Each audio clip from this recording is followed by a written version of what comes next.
no one can take it.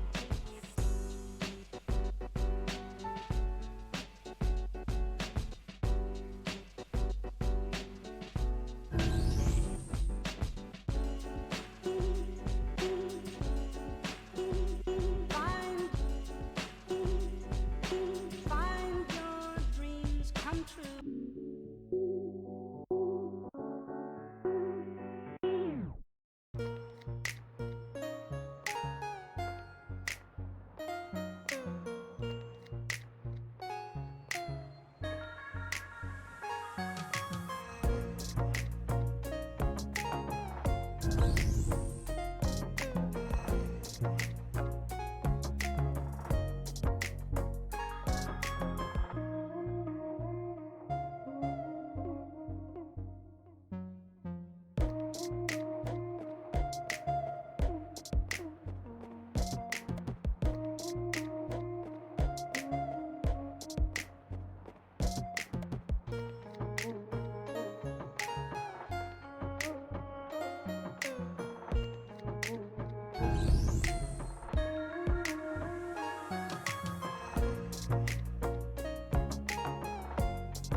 All right.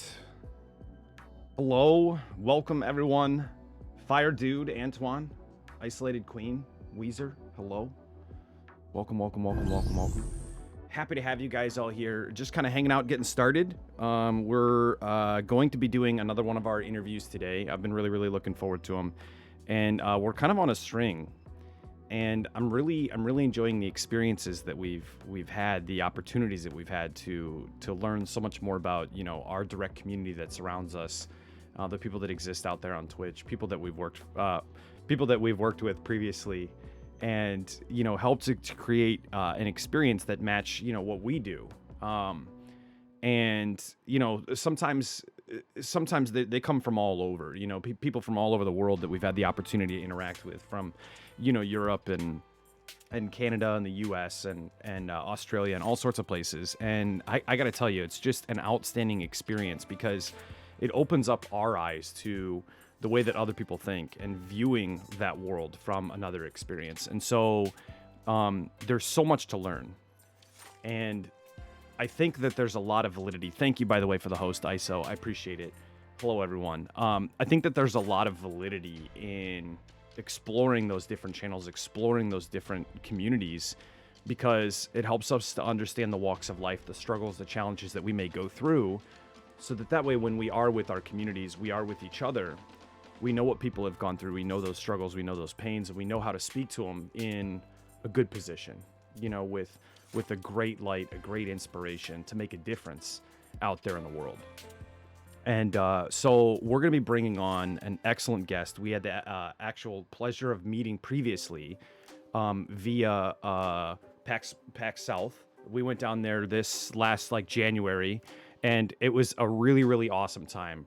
And we got to meet a lot of people. Oh, well, thank you for the raid. I apologize. Sorry. I thought it was a host. I misread because everything's all one right after another. Thank you, guys.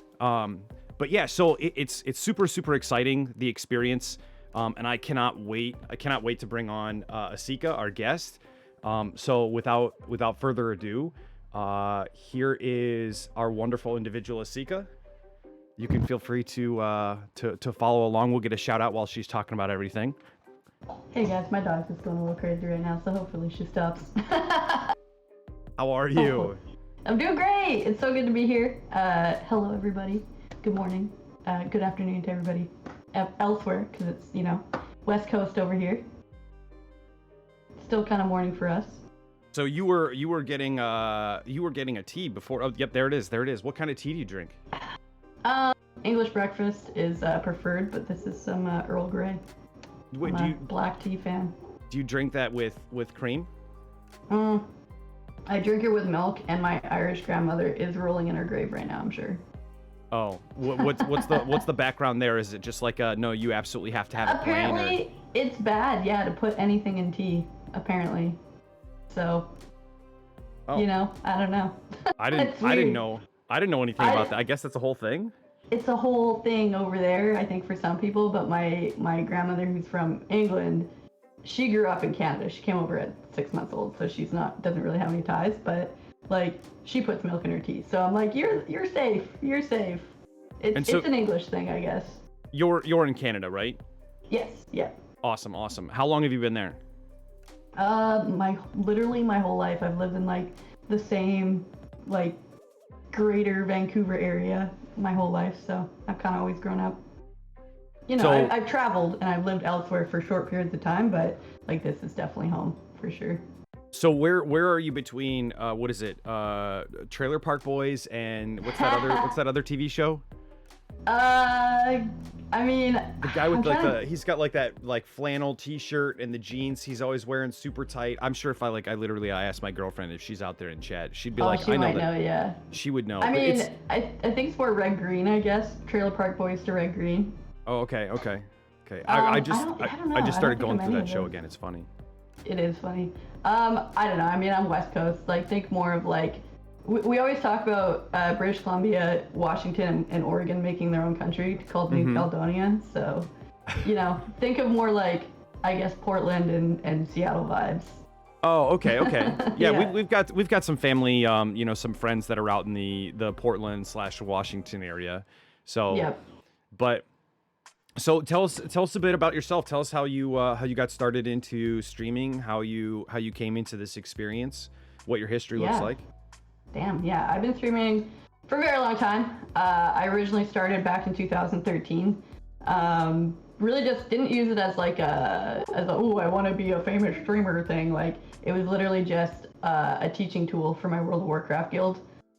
We would do raids, we'd do like PvP stuff, and people would watch from our guild to just kind of pick up like knowledge, information, learn stuff, so that when they came in to do it themselves, like if they're coming to join the raid team, they kind of knew the fights, they knew how we did things, and it was really, really helpful.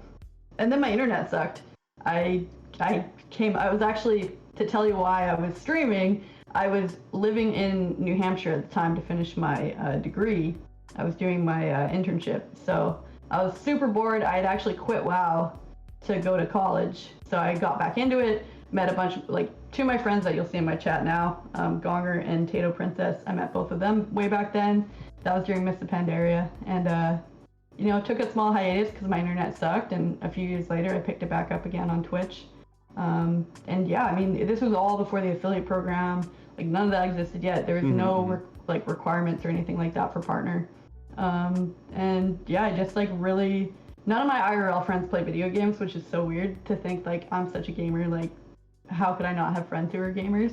But yeah, there just wasn't really like a social aspect to it. So that was something that I was like really craving again, and I gotten into H1Z1, whether it was like, you know, Just Survive or the BR side of it. So doing that, like, me and my two friends, we just kind of played, and we had a lot of fun. And I'm sitting here, I'm like, man, we're funny. Like, I kind of interacted, and I bumped into a really big streamer who had like 200 people like watching him doing the same stuff that we were doing. So I was just like, yo, I can do this. So we just kind of picked it back up again and did 2.5 years on Twitch. That was around like 2015, I think it was. And then I found out about Beam. And I kid you not, I was like, you know, I was kind of getting tired of Twitch. I was getting a lot of hate raids and just a lot of toxicity that we couldn't deal with. And I was like, oh man, I want to check out this Beam website. I did one stream on Beam, and I literally switched over. And I was partnered on Beam 6 months later, and, you know, I did 3.5 years there. And now we all know how that happened and rolled out, and here we are back on Twitch. But I was very thankful for Twitch to partner me. I mean, that was always my end game goal anyway. So we just kind of did a weird roundabout way to get here. But yeah, I got into streaming like just to be social, and then like through my degree, I did a degree in recreation therapy, so a lot of just interacting with people through recreation and helping them, manage their illnesses, whether it's physical or mental or whatever, and just coping with that through recreation. And I mean, I'm in a very interesting spot if I do decide to go back to that industry, because nobody cares about gaming in that space. And like when I actually talk to clients and patients about gaming, like their eyes just lit up and they're like, holy crap, you care about this. So definitely something that I think I want to explore at some point. But yeah, that's kind of the road that got me here. Well, and so I think it's pretty interesting because it offers you the potential of pioneering something, Yeah. making a massive impact, to bring something that's new and inventive to an area of health, of support. And I think Definitely. I think that what ends up happening is that, we've got a lot of these experiences where people end up, downtrodden, outcast. They've been the social outcast through gaming. And historically, even 10 years ago, that was still kind of the case that, oh, I'm a big gamer. And it's like, oh, that's just some nerd. And now it's become to a mainstay to like where people can actually make an income, and a solid income doing so. To where they can support themselves, even support a family, just by being not only, a quote unquote gamer, but a community.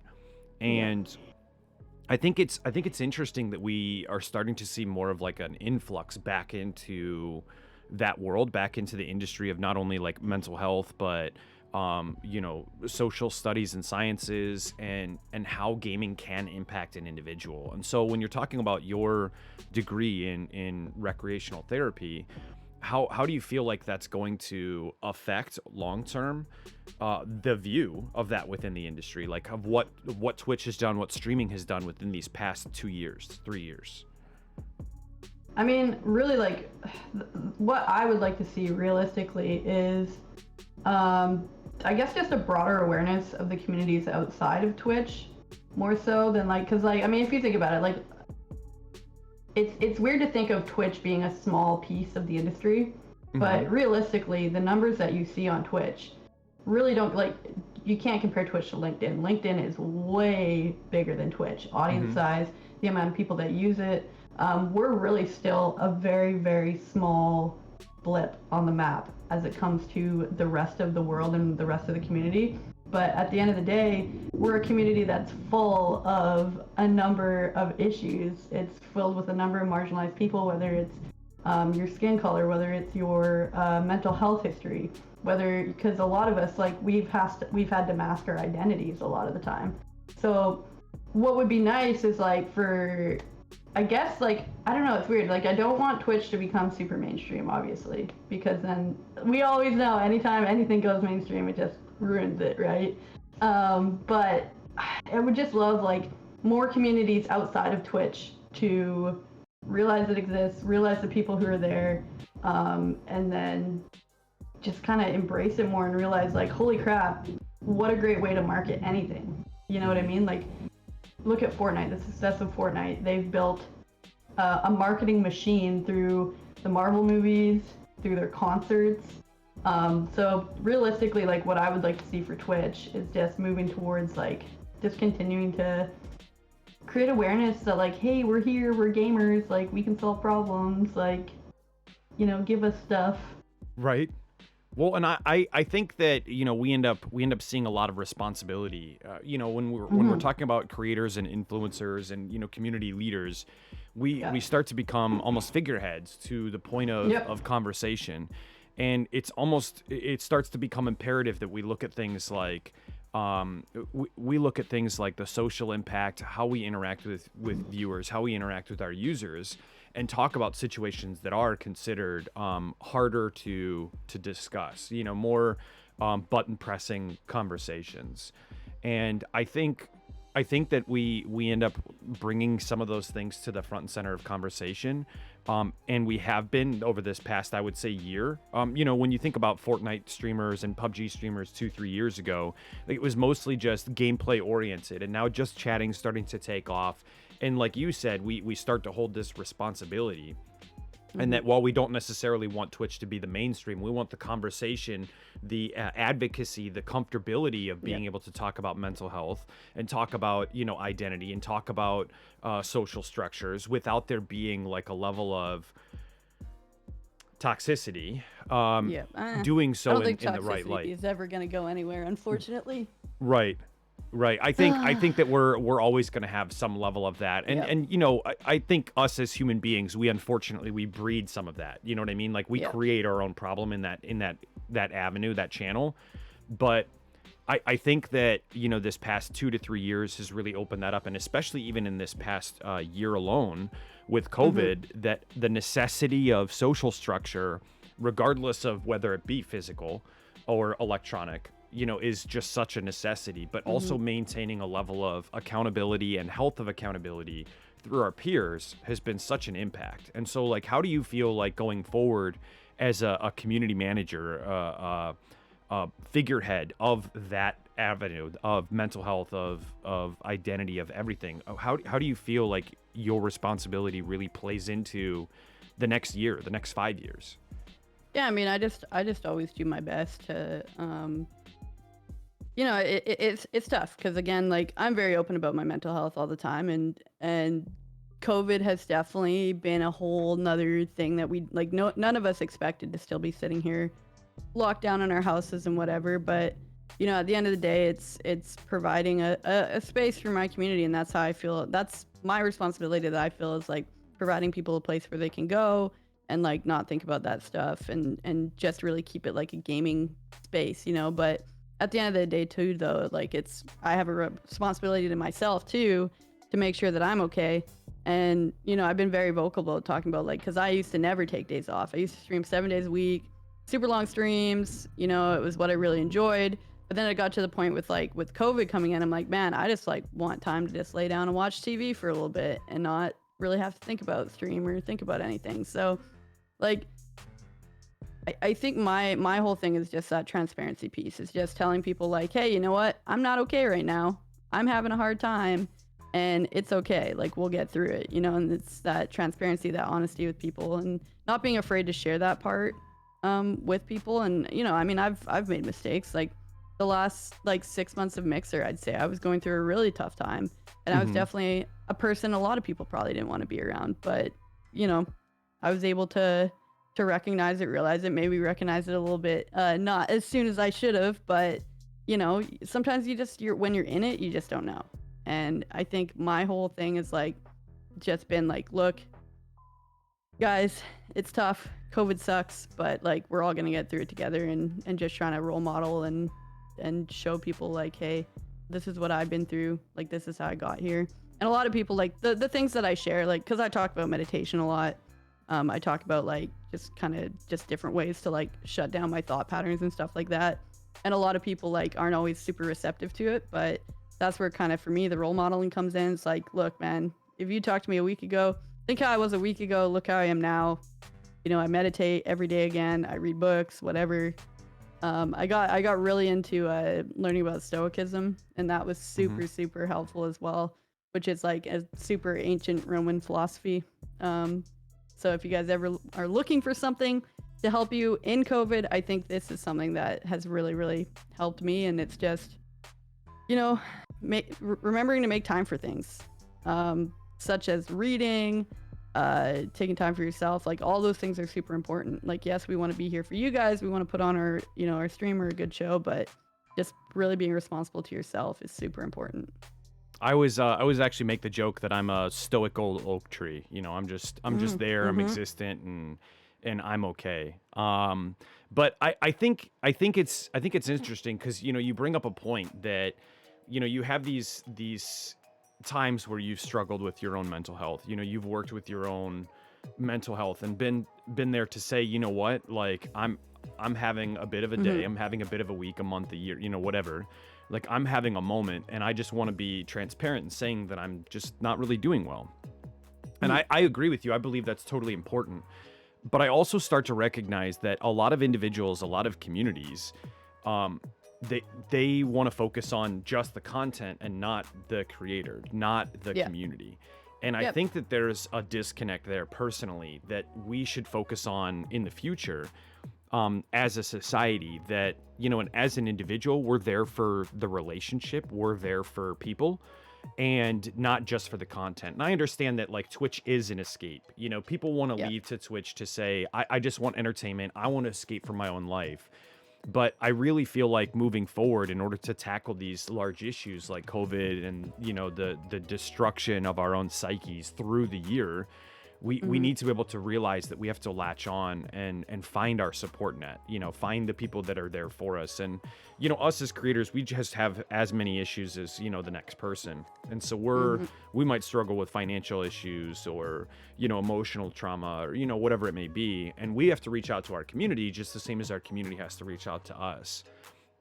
But I really feel like moving forward that, you know, if we can reduce the likelihood that an individual is there for just gameplay, as it were, and more focus on what people bring to the table for each other, then I feel like we have the opportunity to grow.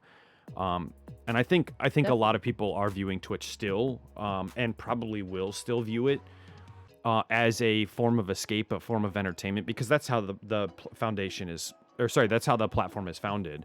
But like in the same sense that you said that it's not mainstream, like we have the opportunity, being in a niche structure, to make this more of a reality for people and the benefit of people. And I know you've done so much. I know I've been in a couple of your streams where you've done education for different identities, for different identifying, you know, individuals, different cultures, different communities, and helped people to just understand, like, hey, this is how we can discuss this. This is how we can be respectful to individuals. And so what did you feel like was one of the major indicators that, you know, you wanted to get into that and help people to identify, you know, like, this is what, you know, the representation of the gay community looks like. This is, you know, this is how we can speak to members of, you know, the trans community or people who identify as xenogender, and like, this is how you can, you know, have a conversation in a respectful fashion, and then also educate others that are coming into your community. How did you feel like that was something that you wanted to tackle? Yeah, we just were looking for things that we could do during Pride Month. And, you know, I'm kind of the person that has always been, you know, that brings a big variety of people together. I mean, again, like, too, I wasn't like out until I was much older too. So part of that too is like education for myself as well, because I had spent so much time. I always say it this way, and it's not supposed to be offensive, but living in the hetero world, I spent a lot of time in that world, and I didn't really have like, and it's more so just like, you know, the people I was around. Like, I live in a very small town on the edges of a city. So because I did like 12 years of youth work. So in that time, I met a lot of interesting kids who identified different ways. So once I started streaming, all of a sudden I started attracting those kids who identified in so many different ways, or those people. And then I also had people who were maybe more on the vanilla scale, we'll say. Okay. You know? Yeah. And so it was just really just a way to bring all of us together. Like, I did the web show, Coming Out Pride, where I talked to a number of different people about their, like, they basically got the opportunity to share their story, and I just read it out on stream for the community. Everybody, there was only one person that wanted to remain anonymous, and that was just for safety purposes. But it was just a great way for the community to just connect with each other, and, you know, learn about each other and the experiences. And sometimes, sorry, my voice is really rough from the anime awards last night. We did a lot of yelling. I'm excited to talk about that. Yeah. But yeah, we just like wanted just to find a way to, you know, bring people together and have some like shared experiences. And like, I mean, my whole thing, I always bring it back to how, because my grandma never was mean to me or rude to me about it, but my mom's mom never understood the whole me being gay thing. Like, she thought I was going to hell, blah, blah, blah. She was always nice. She was never rude, but we knew that she didn't support it. But then she remembered an experience from when she was young of like, when she got engaged, she had a job that she loved. She was a secretary. But when her boss saw her engagement ring on her finger, he fired her because she was married, and secretaries are supposed to at that time be available and blah, blah, blah, and single women. And so she lost her job because of wanting to get married. and that was the thing that made her be like, okay, this is okay. I'm fine with this now. So I'm like, whatever got you there, Grandma. Cool. But that experience, like, because I have a lot of people who are non-binary that hang out in my community, and some people, like, they just don't get it. So if you can have that, like, epiphany moment of, like, sharing how they got there, it just creates so much more understanding. And, like, I always tell people all the time, like, you know, if you have opinions on things, you know, obviously we draw the line at some areas, but, like, just keep them to yourself. Just respect people here, but just keep it to yourself. We don't want to debate. We're not here to debate people's rights and whatever. Like, we're just letting people exist. And if you want to debate that, I think what a lot of people seem to forget when they bring things up in my stream is that it is a safe space for the LGBTQIA plus community. So, like, we had somebody bring up the other day about people who are transgender competing in sports. And, like, it just is, it's confusing to me why people think it's a good space for people to bring that up in. I'm like, do you know how many people here are transgender? Like, we have so many people in the community that are transgender. And, like, I get that this is obviously a hot button issue, but, like, this is not the place to discuss it. One, it's a video game stream, but also, like, you're alienating people right now, and we don't need to have this conversation here. I'm like, why are we stopping anybody from participating anywhere? You know, it's just, it's a really frustrating time, like, to be trying to have a community that's really, really supportive, but then at the same time, like, it's really frustrating when people don't respect that. So, you know, that big piece was just trying to break down those walls and just kind of bring people together and just, yeah, shared experiences. I love them.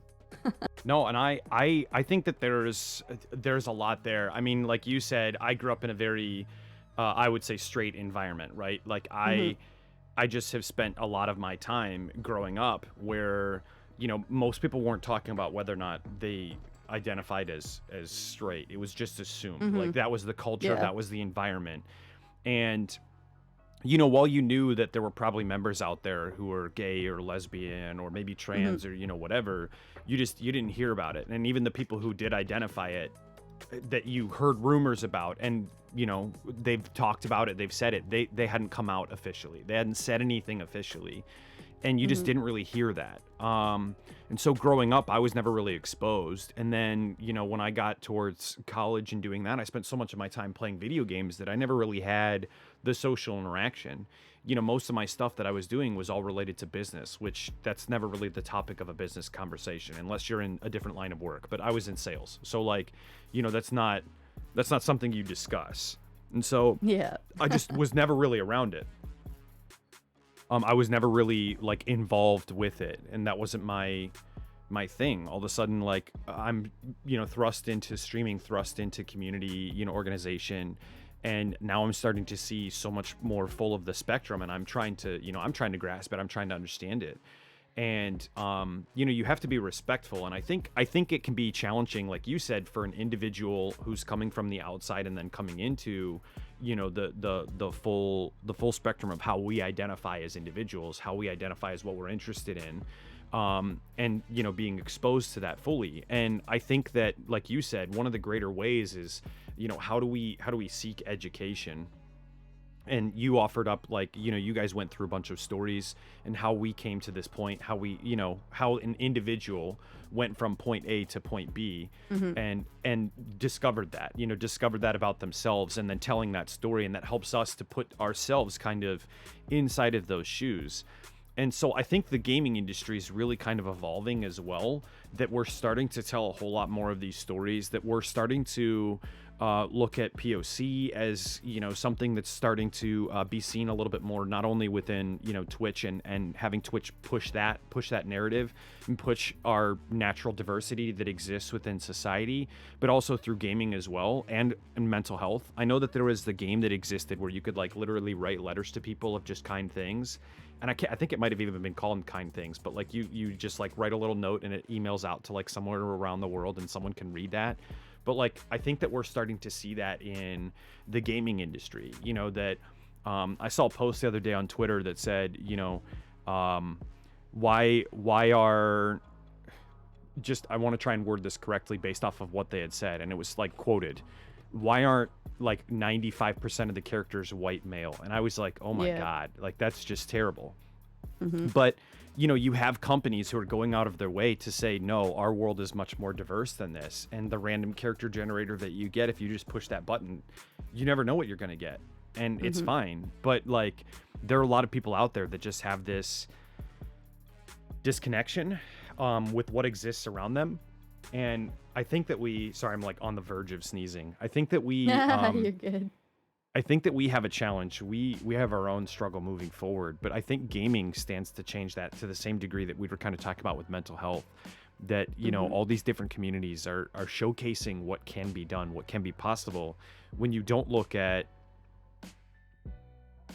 any phenotypes, any physical characteristics of an individual, but you simply look at the person. And so, like, what do you guys do? What does your community do to foster the individual? And not necessarily any physical aspects or, you know, mental aspects of the individual. I mean, we talk about it. We don't tolerate it. Like, I have people come in all the time that want to debate gender with me, and it just, you know, I'm just like, look, dude, like, it's not hurting you to have somebody identify XYZ. Like, I don't know. We also had an experience while we were doing the our talks on non-binary. We talked about non-binary bathrooms, and there was a lot of misconceptions about washrooms and washroom safety of allowing people to have universal bathrooms. People were bringing up, oh, well, you know, people are going to get attacked in a bathroom. Like, if you let, like, you know, just because a guy's wearing a wig, like, he shouldn't be allowed in the women's bathroom. And I'm like, well, first of all, like, you actually know the statistics on assaults in bathrooms. They're actually extremely low. And if somebody wants to assault you in a bathroom, like, a gendered sign on the door isn't going to stop them. If it's a man who wants to do harm to you, if you're a woman, he's not going to walk up to the door and go, oh, the women's bathroom, my apologies, and he's going to turn around and walk the other way. No, he's going to still go in, and if he wants to attack you, he's going to attack you, or she, not to gender attackers. So regardless, like, having a universal bathroom really realistically might lessen assaults because there's more people in the bathroom. But there's a lot of misconceptions in the community about that specific thing. And it was funny because I don't usually dig in to that. And I'm glad that I did in this moment, though, because we did convince the person. And they're like, I mean, maybe they're doing it just for show because they're tired of getting kind of ragged on a little bit. Right. But, you know, he like looked at the data we were giving him and kind of said, oh, yeah, I guess you're right, hey? Like, yeah, we're kind of right, man. So it was like a cool moment because I don't often get those moments. I literally get people who come in with the intention that I'm wrong, they're right. And like, I just tell them, like, look, it's totally fine that you think that way, but don't like count out or negate another person's identity because you don't understand it. And that's what, and it was actually really funny because like when I was in my previous relationship with my ex-wife, they had a sibling who identified as non-binary. And Okay. this was like, you know, I was on Beam at the time, and I was like supportive of it, very supportive of it. But at the same time too, like this sibling was 100% a troublemaker. Like they just always were doing something. It was, they would go to Seattle and then get a stomach ache and, oh, I have to come home right away. And mom would have to do everything possible to like bring them home. Like it was crazy. I was sitting there on the couch watching the mom sit there booking like a float plane to get them home from Seattle because they lived on Vancouver Island, which is like right above Seattle. There's actually a ferry that runs too between Seattle and Vancouver Island. So, you know, and this is when non-binary was presented to me, was this kind of troublemaking sibling who just kind of always wanted to be a pain in the ass. And it was a real big struggle for me at first because like I would do my best and then I would fuck up and I'd say, sorry, I didn't ask if I could swear on the show. My bad. Oh, you're good. We're 18 plus. Cool. I would say she by accident and I'd instantly correct to they. I would never misidentify them. I was totally cool with that whole aspect of it. But, you know, that's how my first non-binary experience went. I was resistant to it, but it was more so like the person that caused resistance for me, more so than the whole identity aspect of it. then the second person that I met that was non-binary was one of my moderators, and I don't even think I knew for the longest time, and they just kind of whispered me, they're like, hey, by the way, like, you know, I'm non-binary, so you don't have to use she with me, you can use like them, they. I'm like, oh, totally fine. And then it was like a lengthy process of educating the community on that, because for whatever reason, and this was the other thing, like, it was so freaking weird. I had somebody come in that was so focused on, like, we're educating them because they kept saying she, and we're like, no, you have to say them, they. They're like, I don't care that they identify that way. Blah, blah, blah. I'm like, yeah, so stop using she. Like, well, like, I don't care though. Like, it's awesome that they do that. Like, yeah, but you're still using she. Right. And then asking really inappropriate questions about their body. So, I don't know. There's times where I've come to realize it's good to dig in and really like hammer it on somebody. Hey, hammer. I'm so funny. And then there's times to like just say, hey, agree to disagree on this one, man. But if you can't respect people in this community, you're not welcome here. And Well- I'll never allow anybody like that in my community. Well, I think it goes back to, you know, hate. Like, as long as you can build conversation and direction with discussion that's safe and non-hateful, and you show the signs of growth, show the signs of the intent of wanting to grow yourselves, I think that we see a level of respect from a lot of individuals. A lot of people within a multitude of different communities typically will say, you know what, like, this person is attempting to make a change, attempting to make the difference, and they're trying to grasp or catch on or learn or educate or whatever. Like, I'm going to be open and understanding to that.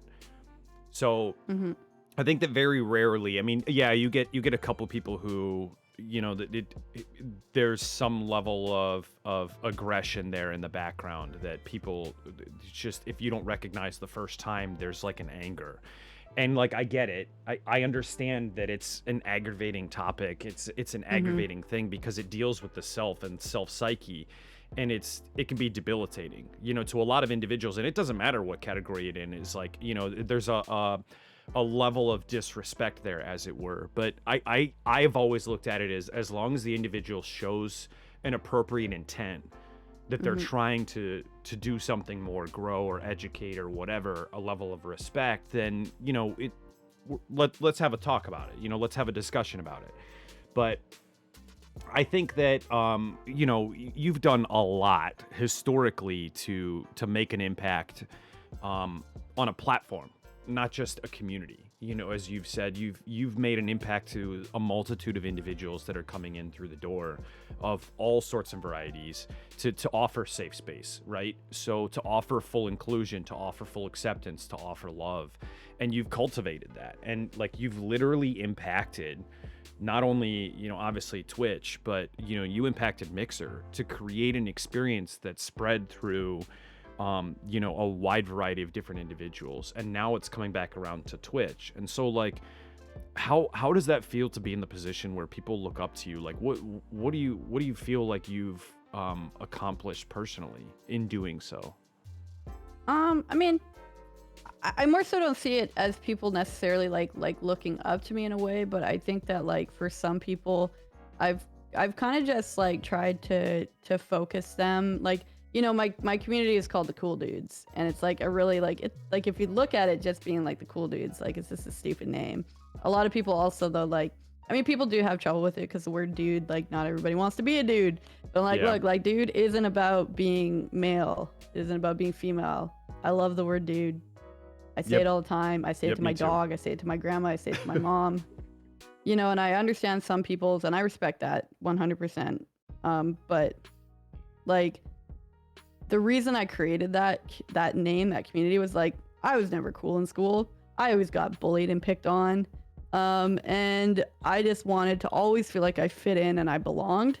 So calling my community the Cool Dudes was just like, look, if you come here, you join the community, everybody's a cool dude. Like, I literally have a merch item. When I get my new shop back up, I just closed my most recent merch shop, but it's like literally Cool Dudes for life, because, you know, being a cool dude is literally just like, you know, being accepting, being loving, like pushing for understanding at the end of the day. And that was really just what I want to impart on people. So if I like, and it's that whole thing of just like making people feel like they have a home, making people feel like they belong. And I mean, obviously with the nuances of people, I'm not always perfect of it. There's people that drive me nuts, and maybe I'm not always the most understanding and calm and respectful and whatever. I own that. But at the end of the day, like, we try to, regardless, to be there for people and just show people that like you can find a place. And maybe it's not always my community. Maybe my community isn't, you know, your landing space. But at the end of the day, like, it all comes back to why I got into streaming, and that was the friendships. Like watching BlizzCon yesterday, the opening ceremonies, I was bawling my eyes out during the beginning, because it's you know how gaming brings us together at the end of the day. And there's people who watch my stream that probably don't even game most of the time. You know, they're just there to hang out and have that like social setting. Sometimes it just happens to be around a video game, but yeah, like that is just like what really I just wanted to bring to people, was just that like sense of belonging and that sense of home and friendship, just because like it was something that I felt like I missed out on for a big chunk of my life. And if I can create that for somebody else, like, it's a really awesome feeling. Well, and you know, kind of like what I was talking about, that, you know, you have this industry, this world that was always like a closet thing. I mean, I'm gonna be honest, like, multitudes of times, like, girls who were gamers back in when I was growing up in high school, they would just get harassed. I mean, It was like, oh, you're a girl who games? Wow, nerd. Like, it turned into like this whole shift. And it was like, dude, like, what the hell are you doing? Like, why are you turning that into an issue? Like, why does this need to be some sort of dilemma or a problem that, oh man, yeah, because anyone is playing a game, like, now you have to sit there and judge them or discriminate based off of gender or whatever? Like, this isn't, like, gaming is just a form of entertainment. That'd be like doing the exact same thing with a person walking into a movie, which probably, I mean, we know that that's been done before, but, you know, different topic. But the same concept, right? Like, literally, you're just harassing a person based off of what? A physical indication? Anytime I use my mic in a game, dude, it's the worst.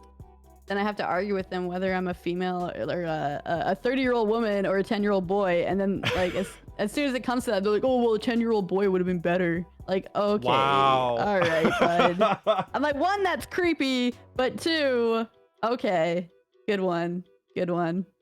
Yeah, I don't know. I feel like the industry has come, you know, a long way since, you know, 15, 20 years ago, but it's definitely a wild ride how we've gotten here. I definitely think it really is. But so when you're getting into it, how do you feel like, you know, Twitch, like, as a platform, can do more to impact that experience, to offer more visibility, more exposure? Because, you know, obviously the topic of discussion around Twitch in general is that their exposure value for a lot of these really great communities is really low.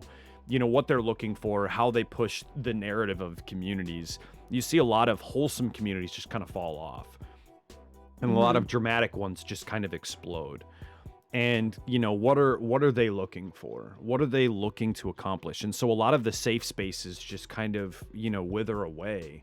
What responsibility do you feel like Twitch has in bringing advocates of mental health, like, you know, anxiety or yourself, or, you know, Zombie or something like that, or POC, you know, cultural influences? What does Twitch, or what can Twitch do to help grow diversity and inclusion, to offer, again, like you said, a safe space where they can actually effectively grow their community and create more loyalty to the platform? Yeah, I mean, if they, like, first one that literally comes to mind is adding a trans tag. Like, just add it. Like, why is this so hard? Just add a trans tag. People want it. I don't care if there's an overarching LGBTQIA plus tag. Like, just add it. Deal with people. Like, it should be embarrassing to me that when a black man wins a contest or a competition or a world championship, that he goes on stage and the Twitch chat is just full of the N-word. And that's happened. Like, I'm not doing this as a hypothetical. This has happened. It's embarrassing. One, for the person winning. Like, you know, that's got to be a horrible experience. You tell your whole family, hey, come watch me, like, play Hearthstone on this Twitch channel, and then while you're winning, the chat's just filling up with the N-word. Like that And you're shouldn't just be a subjecting thing. them to nonsense. And this is the whole thing. Like it's been great to see Twitch embracing diversity with some of the creators with the whole PogChamp thing, but they literally they treat it like you're a shirt. These people are shirts, and they're clipping them on the line, and then they're walking away and never coming back. And whatever happens to that shirt, they just your problem. You know, the harassment people have dealt with.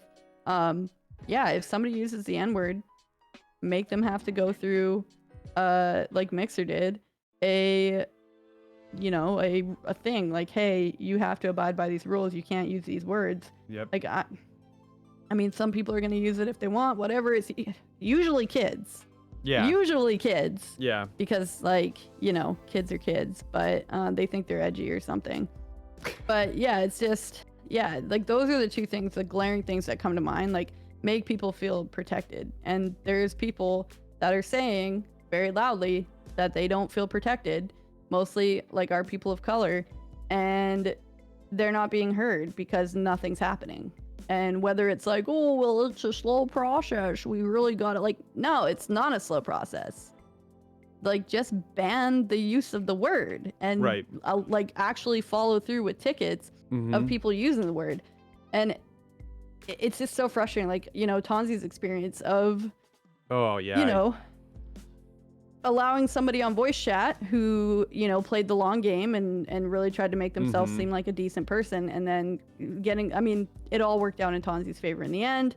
They got the suspension removed, everything was fine. But the fact that they were suspended, like, we're talking about, like, we have creators of color who are experiencing this thing on the daily, and nothing's happening to those accounts. This is something that happened to Tonzi that was completely out of their control to a point. Obviously, there is ways that they could have controlled it, but they didn't realize they had to.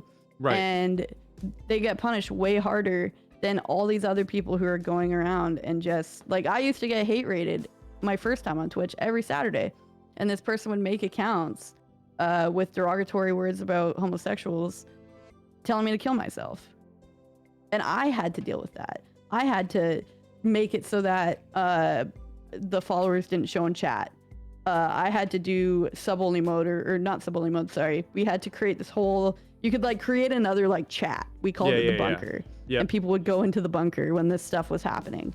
But I had to learn different ways on Twitch to stop my chat from having to see these things.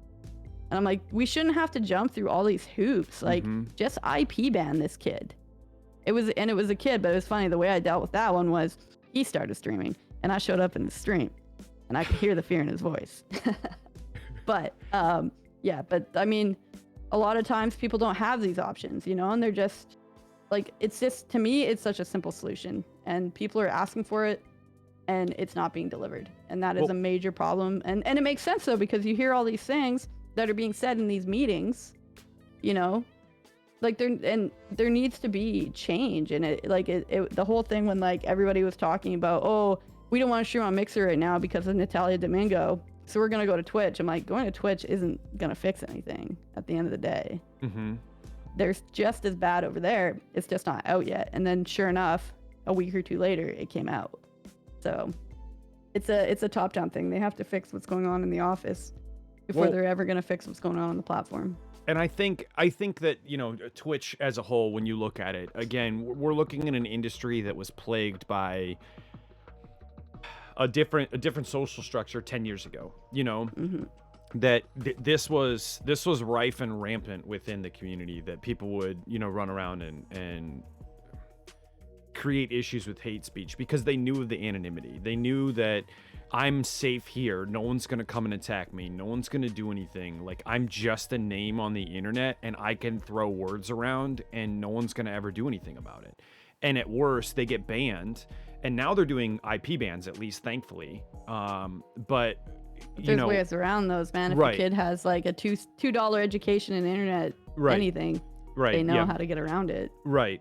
And so there's like you said, between creating new accounts and refreshing or, VPNs or, whatever, there's always a way that a person can get around a system, which sucks.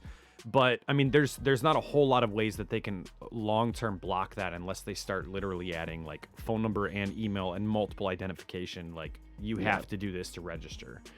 Yeah. And so I think the level of accountability until we find a way to make that work without being too invasive on personal identity. Yep. There's a balance there, but regardless, like this is the industry and has been in gaming for a decade, 2 decades, and now all of a sudden we're starting to challenge that. And so like I think it's good that we're seeing that. I think it's good that we're starting to say like this is just unacceptable behavior. Here is why. Here's the education behind it, and this is why you can't do it in the future going forward, because it's just not respectful, it's not loving. There's no reason for it. But you know, I think you're right. I think that at the end of the day, it's mostly kids. I mean, we don't really see a whole lot of adults that are doing that. And I think it is just trying to be the notice me, edgelord, you know, whatever 14-year-old boy concept in his parents' basement, you know, however you want to word it. Yeah. That it's just someone who's just trying to create issues to be noticed, to be, you know, a part of it, to feel like, you know, I'm the center of attention, as it were. Yeah.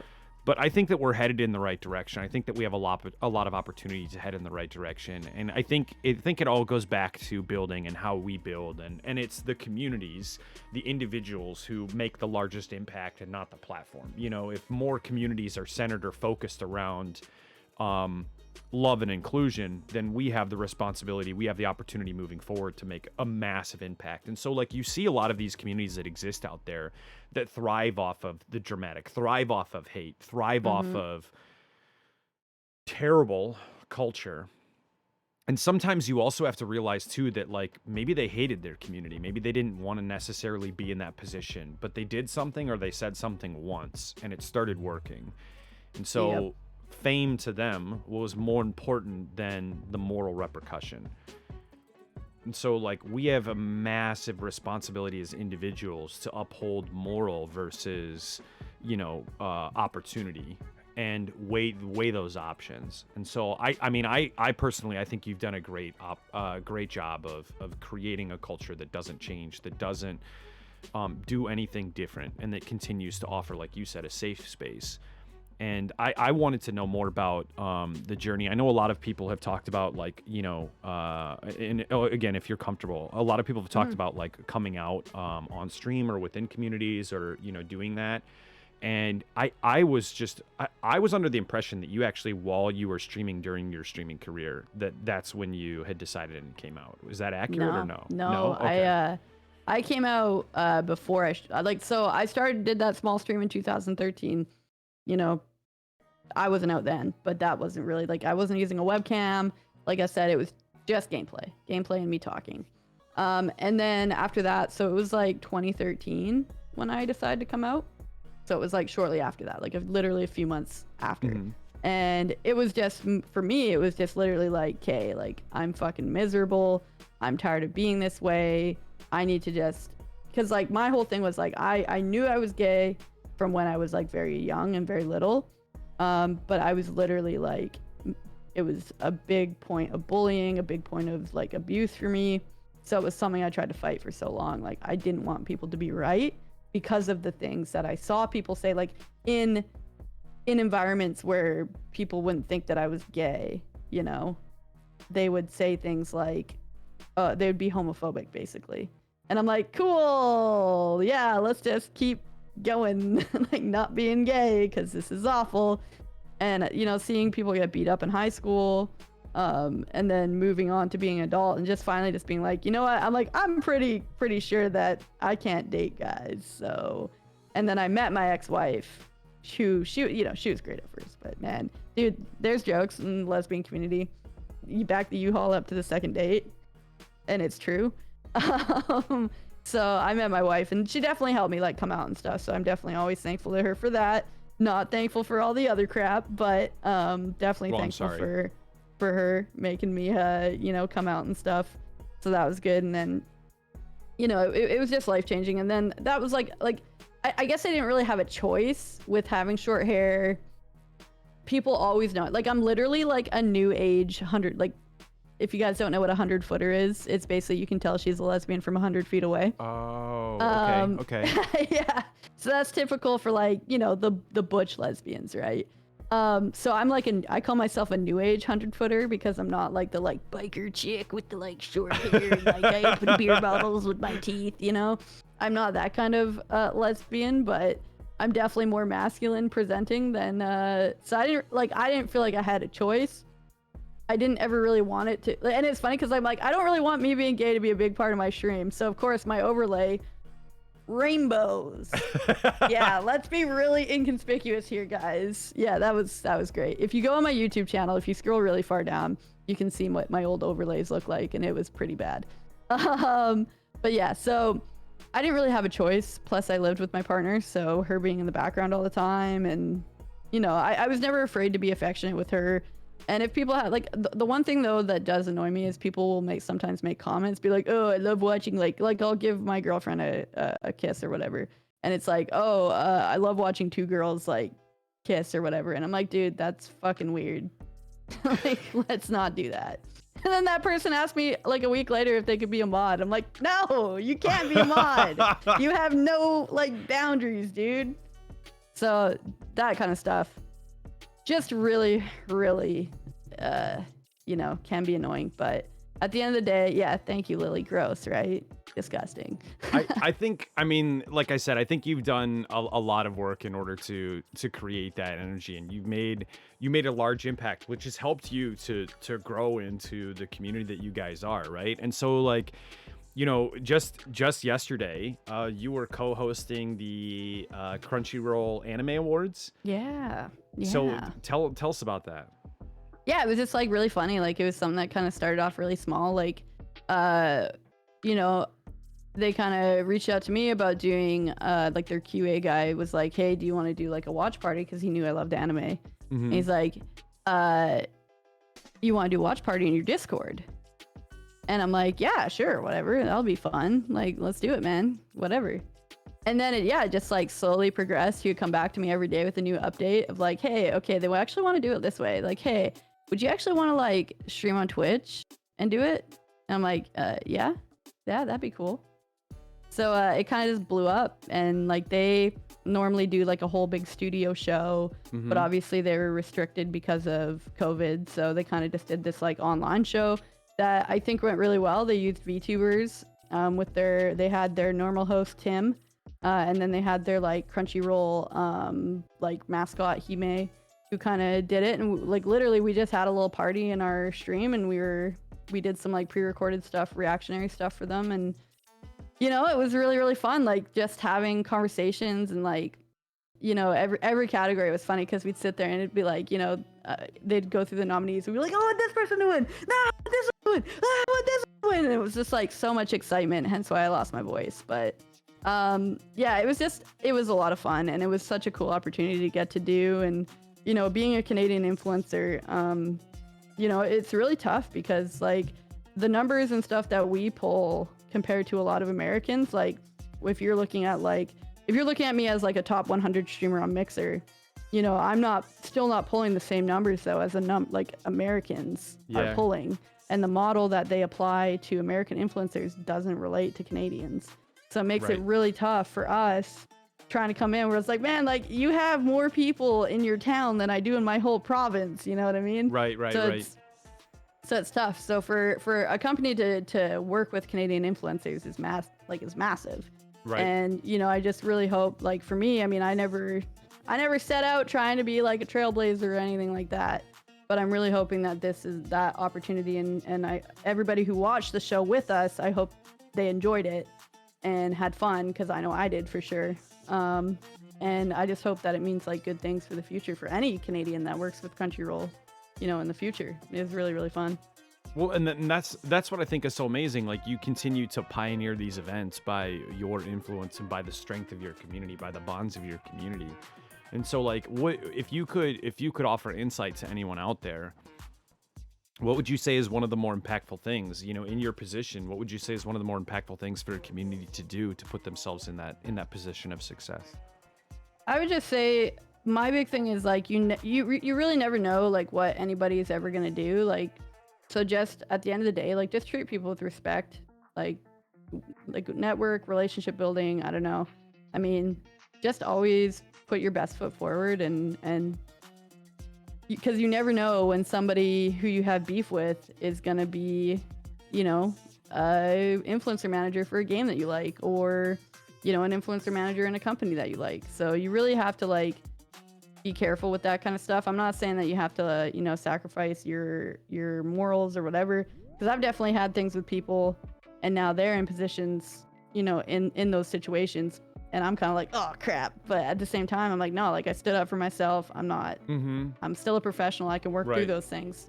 Right. Um, Well, and but I think it sucks a little bit too. Like, I'm sorry, I mean to deter. I'll wait. Go do your oh thing. no, you're good. I'm just saying, like, so it's just that relationship piece is so important, and then the follow up to that is like not being afraid to say no, like to not being afraid to say yes, because everything in my brain was screaming at me like, you shouldn't do this, you're not worth it, like you don't know enough about anime, you aren't a big enough weeb, you aren't this, you aren't that, like people are gonna be really mad at you for doing this.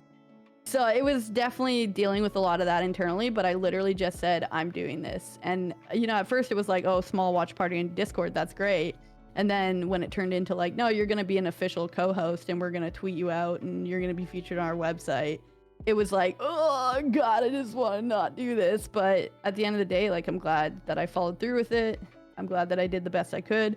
Nobody came in chat and didn't like questioned my interest in anime. Like, there was none of that happened. Everybody just had a good time. So That worked sounds out. like a flawless experience. Yeah, it kind of was. So, do you feel like you're more interested in anime now, considering the circumstances? Like, you want to go full weeb, or like, where are we on the scale? Well, I mean, it's definitely the experience that I've had, because I watched anime as a kid, like through Sailor Moon and like Pokemon and Dragon Ball Z and whatever. I am super shy. Okay, Meg, I am very shy actually. You wouldn't guess it. I'm a very introverted extrovert. Yeah, I'm the same way. It's hard to describe to people. So yeah, I watched anime as a kid, but then like it was really hard to get access to it. Like we had YTV, that was like our kids channel, and we would get Pokemon episodes, and we would watch the whole first season of Pokemon, and you wouldn't know though when you got to the last episode you'd seen if there was gonna be a new episode, right? Like you would wake up the next day and boom, right back to the start again. So our access to shows was really tough to locate it. So I just kind of just stopped watching it, and then recently, like last year, just like with anime coming to Netflix was what got me into it. I watched SAO, and then I was like, okay, what else do I gotta watch, guys? And then now I'm like full blown, like I had a Funimation subscription for a bit. Now I'm on Crunchyroll. And like my nights are literally just filled with either like reading. I'm reading the Attack. This is why I'm a full weeb now, guys, because I read manga now. I was just an anime enthusiast because I only watched it on the shows, but now I'm reading it also, so now I'm full weeb. But well, there you go. Yeah, it's got to start somewhere, right? it does. Hey, no borks. No bork, small bork. But no, I don't know. I get thrilled at watching people's, other people's successes. And I know you kind of brought up that, sometimes you end up putting yourself in a position where you have to fight for yourself, defend for yourself, and put yourself out there. I think every creator probably has like a rite of passage around having a bad experience with rather another individual, like another creator, or another like individual who then, goes on to do something different. Like, oh yeah, now they're the partner manager for, I don't know, Corsair, whatever. And you're like, well, I'm not going to partner with Corsair, you create this thing. But I think it's, like you said, it's imperative that you stand up for what you believe in. And I think that becomes really, really transparent. And even when you don't, you don't talk about it, you don't bring that to everyone's attention, I still think what ends up occurring is that a lot of people end up seeing that information. They see what you're doing in public. They see how you're interacting, and it becomes really, really obvious that, hey, this person's talking, shit about this person or that person or whatever. Mm-hmm.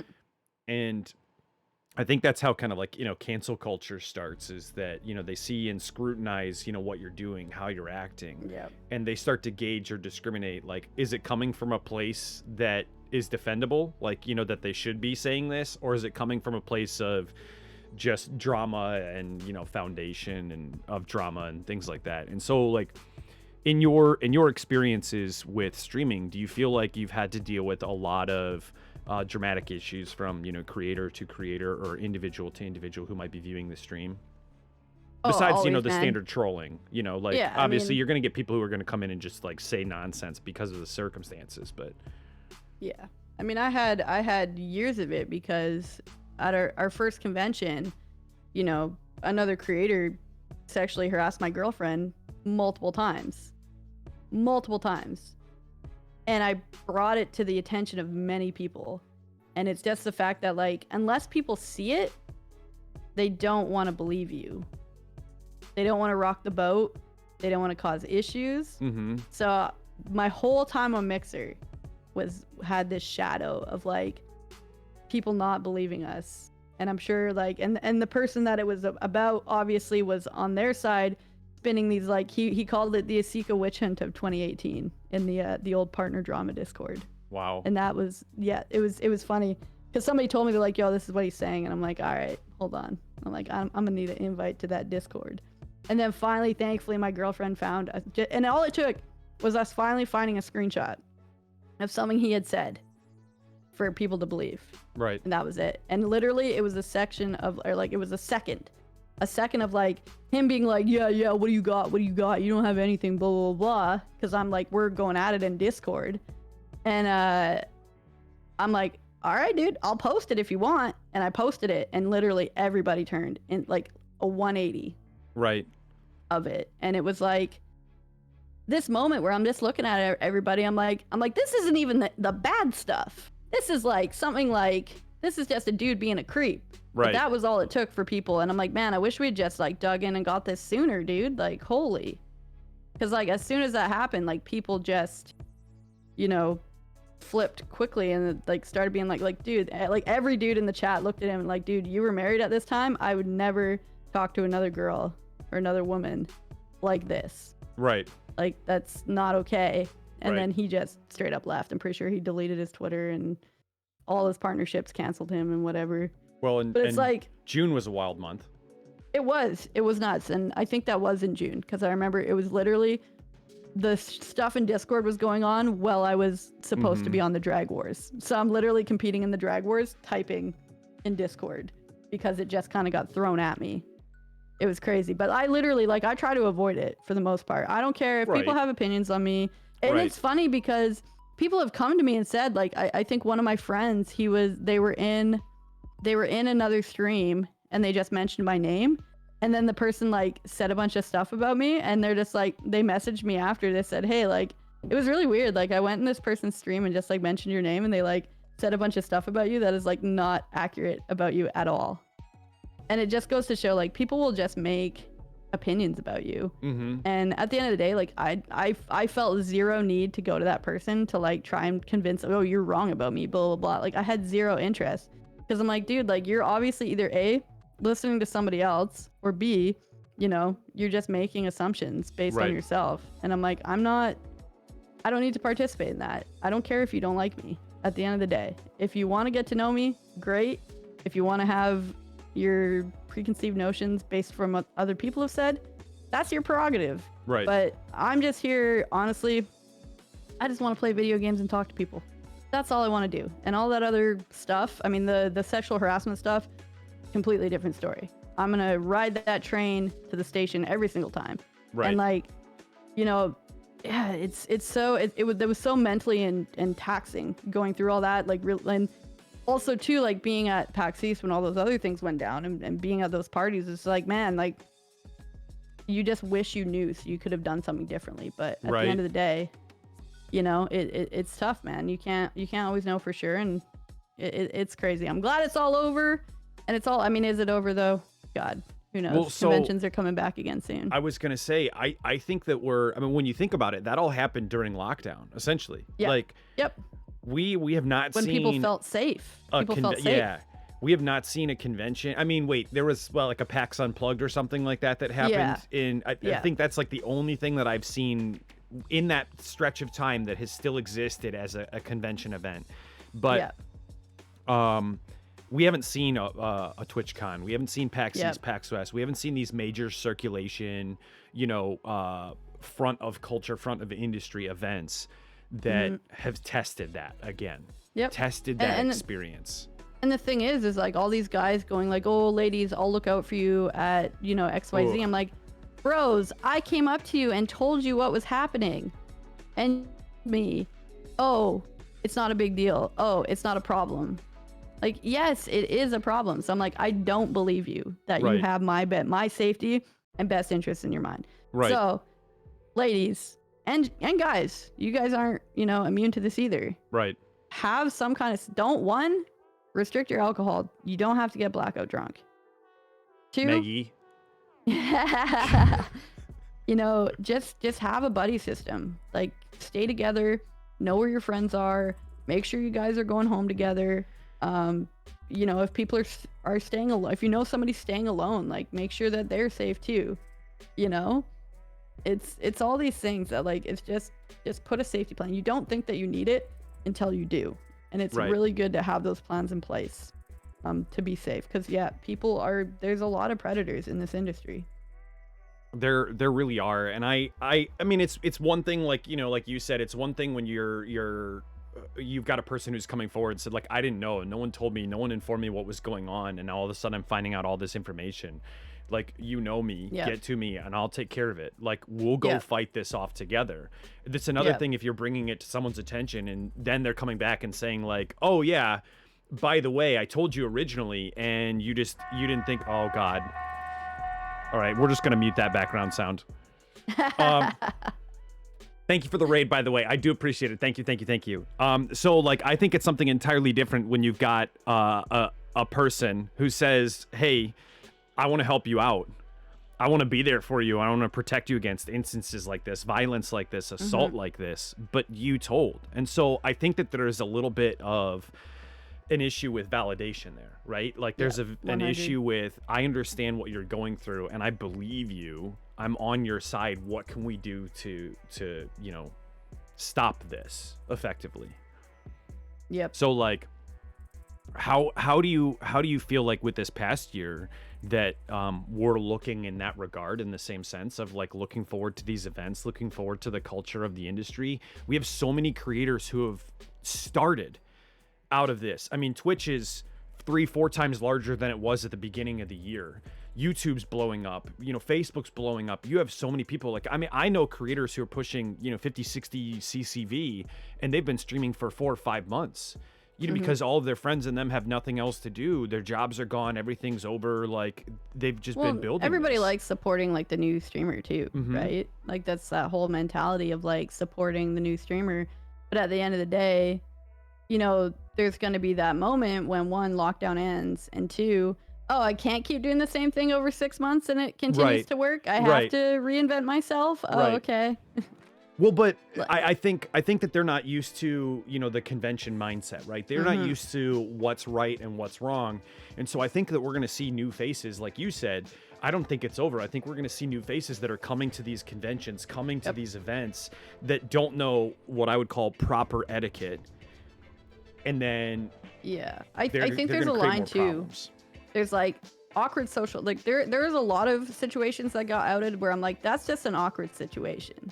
That person didn't need to have their whole life and, their embarrassing moment broadcasted. There's a few of those, but then there's a few that weren't. And that is the case. Like, we are going to have to be vigilant and be careful. And like, I don't know, like, seeing Twitch doing a partner party and they're just putting beer cups on the table, letting people walk up. I remember like, those tweets. That's just a nightmare situation, man. Like, it's scary to think. And yeah, I mean, I really feel like, I don't feel like we have to be dramatic about it, but I feel like we have to be more comfortable with telling people. And this is, like, not even a convention based thing. I just remember being at a bar and some dude just like hovering over my friend, and you could clearly see she was uncomfortable. You could clearly she was looking at like the older women at the table to help, and nobody was helping.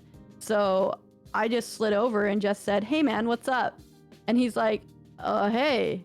I'm like, "What's going on, man?" He's like, "Oh, we're just talking." I'm like, "Yeah, I think she's done talking. I don't think she wants to talk to you anymore." And he's like, "Oh," he didn't know what to say. And he just slunk away over to his friends who were over there laughing. And it was just this funny situation of like, and she looked at me and was like, "Thank you." Like nobody was helping me. And I just wanted this guy to leave me alone. You know? So it's just like watching people's body language, and like, you don't have to do anything. You literally don't have to do anything. Like I didn't even really have to do that, because me just standing there instantly put him at, oh, somebody's watching me now. You know what I mean? You just have to stand next to somebody and just make them know like, "Hey, I'm here and I'm listening to what you're saying." You know? Right. So it doesn't have to be a big dramatic, it doesn't have to be a Twitter post leaking DMs and whatever. Right. It's literally just you noticing somebody's body language and inserting yourself into the, like, we don't have to sit here and like, you know, babysit each other. Like we don't have to be crazy about it, but Right. you know, But if you can do like if- the checkup, like, "Oh, hey, how Yeah, you doing? exactly. I saw that you were, doing this or doing that," and like literally forcing yourself into a conversation.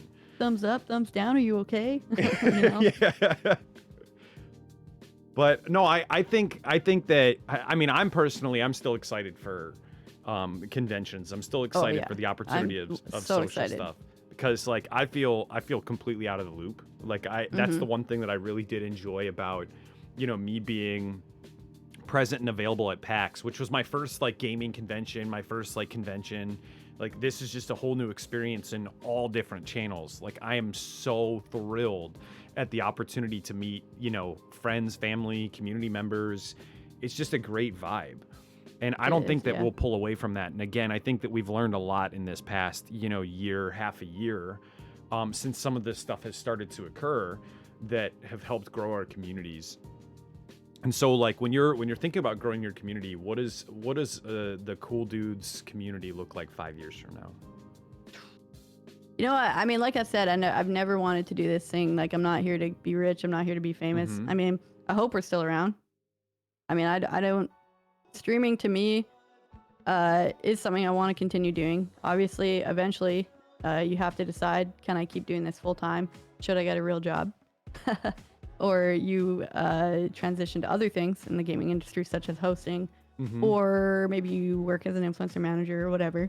But yeah, I mean, I truly do love streaming, and I love creating that environment. So honestly, I hope as our world evolves and transitions and new things come up, like I hope we continue moving in a positive direction. And I still hope that we're, I don't need 100 CCBs. Like I'm happy with my consistent 30 to 40 people who show up every day. Right. So I don't need to be rocking big numbers or anything like that. I just need a, roof over my head, food on my table, and, good friends to hang out with and game with. That's it. So that's pretty much it, man.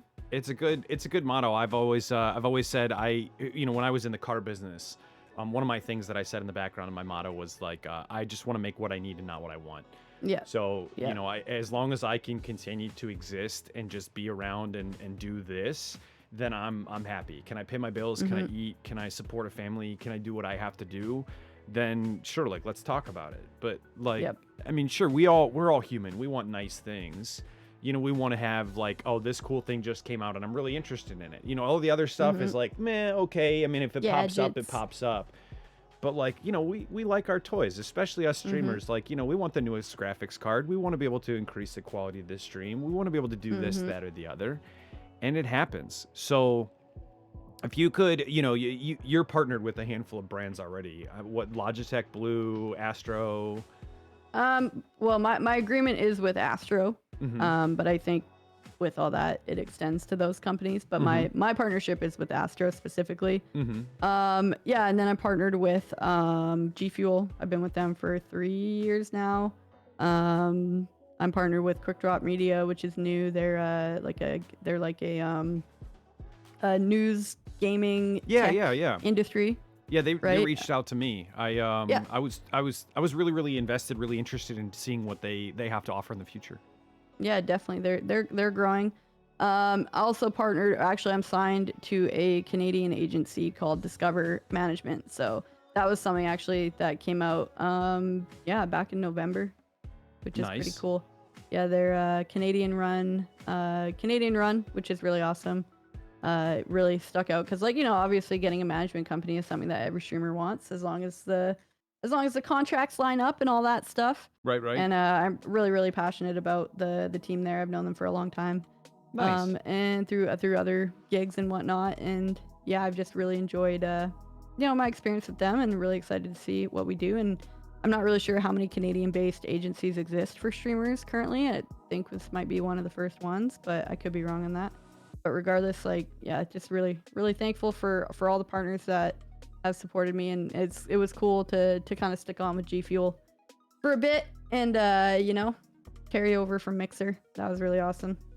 So if you could pick like one partnership that you feel like would reflect your community, what do you think that might be?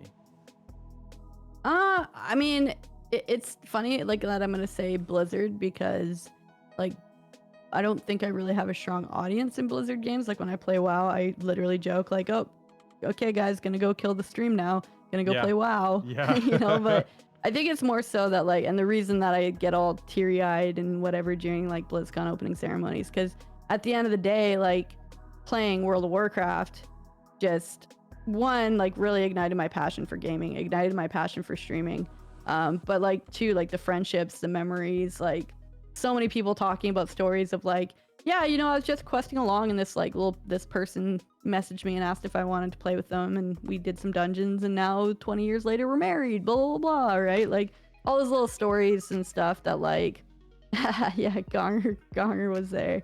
All those friendships and stuff. And like, if you're a Blizzard fan and you've never been to BlizzCon, like, I can't say more. Like, you need to go and just experience being in an environment with people who are just as obsessed about World of Warcraft as you are. It's an amazing feeling, and it literally always makes me cry when I think about it. And yeah, just that partnership to me, and I know people have their opinions on Blizzard, so it is tough, and I have my opinions also on some of their choices and whatever, but yeah, I just think that would be just amazing, just to tie the journey together. I think for me, that would be it.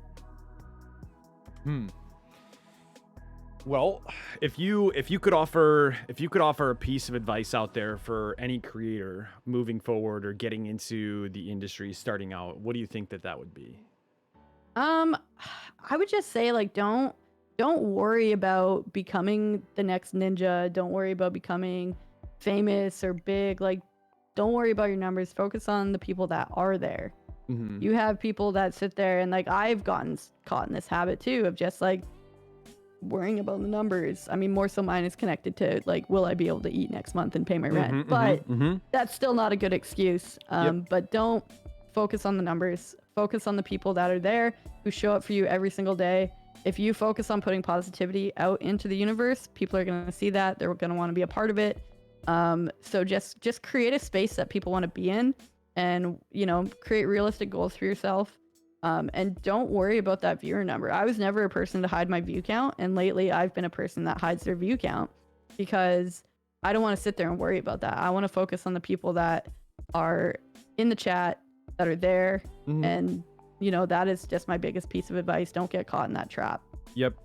Yeah, and I think that's a pretty solid stand behind. I mean, I'm a very math oriented person, and so like I'll definitely, me myself, I'll look at the after effect of like, okay, what was I starting to not talk about or talk about during this segment, because like I see a drop, right? So like, did I just get like really detached from chat? Like, what the hell was I doing wrong? Yep. And I personally found that a lot of times in my weakest moments, I'm no longer paying attention to the people that are there. But I've never been one. I mean, I know starting out, like I was pretty focused in like, what's my CCV? How do I grow? How do I become big? How do I do this? Because you don't know any better. I don't think anyone does. But I've never been one to really notice that until after the fact. Like, then I'm trying to improve my content. Where can I get better? Where can I do this? And so I feel like that's been my push too. Where am I weak? Am I weak in conversation? Am I weak in humor? Am I weak in, like, where can I grow? Yeah, I don't. Yeah, I mean, I beat myself. myself up with that all the time too. Like, I will notice that, like, I'll detach from chat because I don't know what it is lately. I just get a raid and then I'm just like, oh, I don't know what it is to have like this many viewers anymore. Or I'll just like, it'll be at the worst possible moment where I like have to focus. Yeah, and you're it like sucks. 10% on a boss. Yeah, and it's like, man, I'm sorry guys, I really need to focus, but I'll be there. I'll be right back. And then like you lose a few people. Right. And then you get the host and your number just drops right back to where it was. And you're Yeah. like, oh man, I should have like, why? But you can't beat yourself up, at the end of the time too. Like, I mean, for me, this is also like my recreation. So if I'm Right. like wanting to take a moment to enjoy the game, I'm gonna take a moment. Like, and that's why I stopped doing stream raiders and all that stuff, because they just get people like, I'm literally, this one time I'm starving and the battle's ready to go and I got the thing flashing on the screen, battle ready, and I'm literally just trying to set up my dinner and then I'm gonna run the battle, and some person who's never watched my stream is just there for that, comes in and is just like, the battle's ready. Yeah. And I'm like, I understand that. I'm starving, so Yeah. you can wait. Right. And that's happened twice, and those people have never come back. And I'm like, Right. good riddance, because I don't really need people like that in my community. Well, and I think that that's a large part of stream raiders, which is the only negative thing. Unless you're really, Yeah. really densely involved and focused on stream raiders, there are a Yeah. lot of impatient aspects to Yep. that particular platform. Yeah. Like, just let me craft my legendary, damn it, and I'll run the damn battle. Right. God. Right. Right. Well, cool. I know I've pretty much gone over everything that I wanted to go into. There's one other bit, and I've been asking it a lot with a lot of our interviews, but we've talked about, family is never something that we choose. But we've created our own families, or we've gotten the opportunity to choose our families through the world of content creation, through streaming. So like when you think about the chance that you've had to grow a family, to create a family, and be a part of something that's beyond just yourself, but everyone who's there within your community, what do you love about your family most? Yeah, I mean, I just love the silliness of it all, and like the jokes, like the little inside jokes that we just grow up. Like, I mean, D's nuts is like something that's like hilarious in the community right now. The Joe Mama jokes, like Gonger coming in and doing his stupid ass jokes, and like me shutting them down, or like, I don't know, just those little quirks and whatever that comes out of it, and getting to watch movies together sometimes, and like getting to do all that stuff. Okay, you literally complained about this the other day, Gonger. You literally were just like, you always shut my jokes down. I'm like, cause they suck. They're bad. No one cares about Joe Mama. Yeah, and just like the friends, like, I mean, I hang out with a lot of content creators. We have like, and it's tough because like, yeah, I'm very social, so I feel like I try to like talk way too much when I'm like streaming with another streamer. I try to talk to them too much, which is probably not as good, but I just like those moments that we make together. So like, yeah, like the Gilly what the fuck moments. My friend Gilly is an absolute meathead, and he didn't know that a duck was a bird, as an example of the things he says. So yeah, we have a lot of fun, and yeah, it's just that whole aspect of it, and just just trying to create that little extra better place that we can with what we have. Yeah, I mean, I can definitely align with that. Definitely align with wanting to create, like we've talked about a lot today, safe place, a positive place where people can go and they just can rely on having a good experience and a safe experience no matter what the circumstances are. At this point, I would love to ask anyone out there, if you guys have any questions, even if it was from earlier and we didn't answer it, we didn't touch on it, we didn't clarify anything for you, any questions that you would have for Asika or myself that you would like to ask, please feel free, type them up in chat, and we can kind of go over some things and see what we can do from there. Yeah, feel free to ask any questions, guys. If you had to pick a favorite game, this is one I always hate personally, because I have a top 5. If you had to pick a favorite game, what would it be? Even if it's like just right now.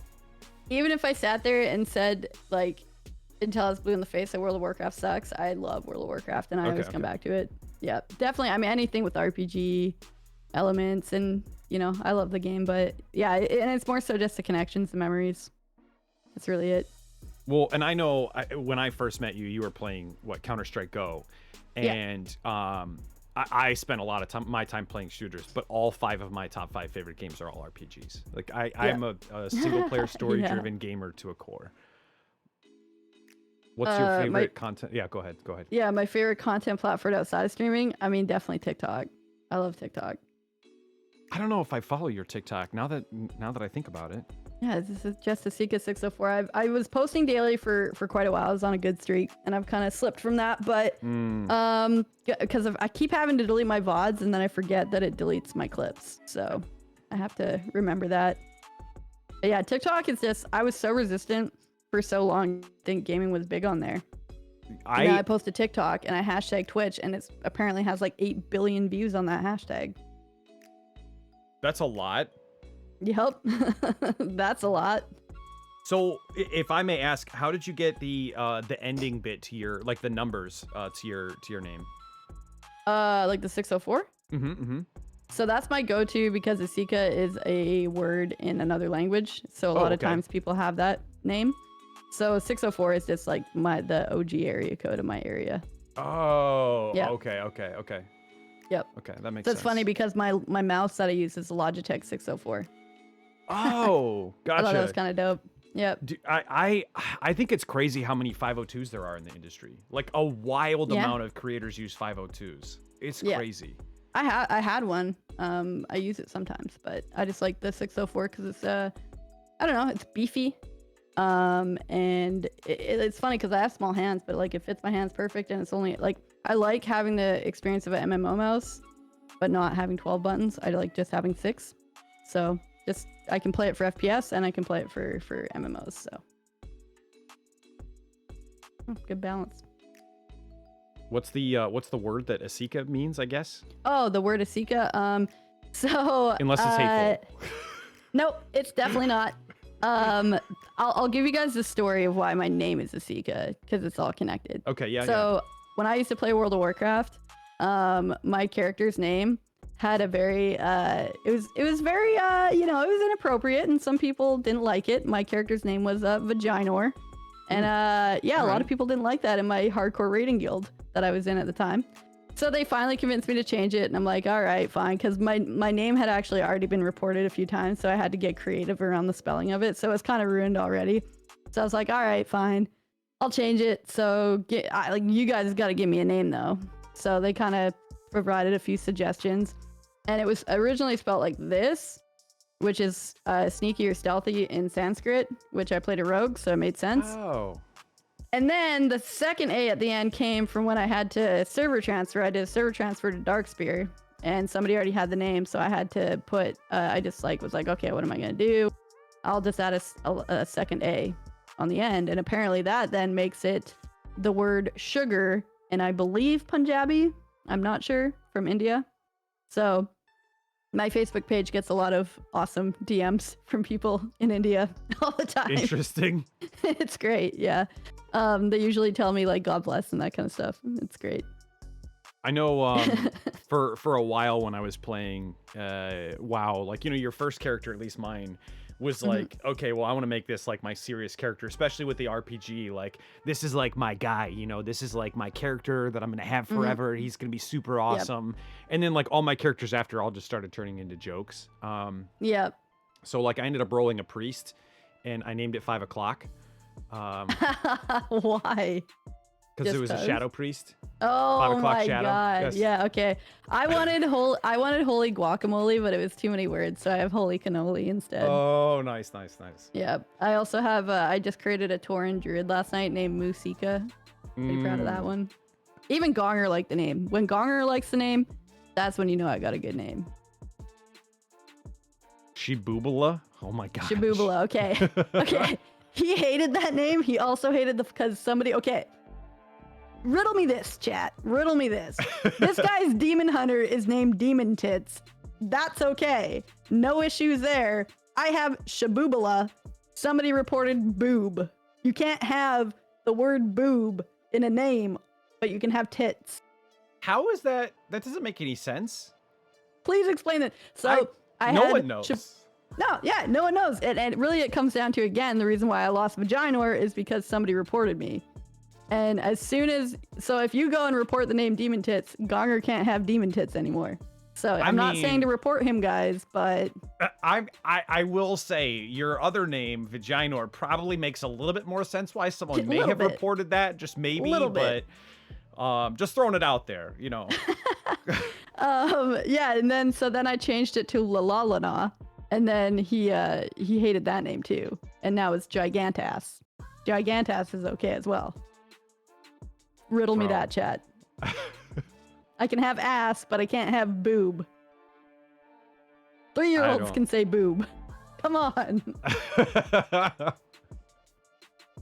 The weird world. Well, do we have any other questions at all for Asika? I know we've got a handful of people out there. Don't be afraid to ask anything. Favorite food? Favorite food? Oh man, he knows it's burritos. What's the best burrito? You best go burrito? in, doesn't matter what's in it. You can pick anything in the world. Throw it in there. Barbacoa for the meat. Rice, Spanish rice. Gotta have tomatillo sauce, sour cream, cheese, and refried beans. Where's the best tomatillo sauce you've ever had? Usually it's the like mom and pop like Mexican restaurants. We have like, I live in a very like conservative, like very white dominated area. Okay. But we have this one way that's full of Indian restaurants, sushi restaurants, Mexican restaurants, and it's all authentic food. It's the best, literally the best. I love it.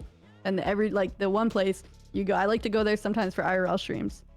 And you go and you sit and they give you a homemade red salsa and a homemade tomatillo salsa. And It's so good. And homemade tortilla chips too. Nice. I've always been had an affinity towards like the El Pastor tacos. You know, where it's got like the pineapple and the cilantro and the red onions. The street taco style, yeah. Oh, I love it. I love it. Oh yeah. Yeah, I never like pickled anything until I had like, I don't know, what was it, like pickled cabbage or whatever the hell. Oh yeah. They put on top. Yeah, love that stuff. I've had that once or twice on tacos. Like I think I don't know if I would get into one as like okay, I could eat this literally every day and then never worry about it. But I could eat one and be like, yeah, this is all right. You know, this is an interesting flavor. This is cool. I like the crunch. I like this. I like the, whatever. But I don't know. Like you said, Spanish rice. You put me in front of a bowl of that all day, every day. Oh yeah. I'll down it like crazy. It's good stuff, man. So I guess I have to ask while we're on food. The only way to eat poutine. Well, first of all, you got to make sure it's real poutine. Okay. That's the first step. Can we define this then? You have to have actual Quebec cheese curds, squeaky cheese.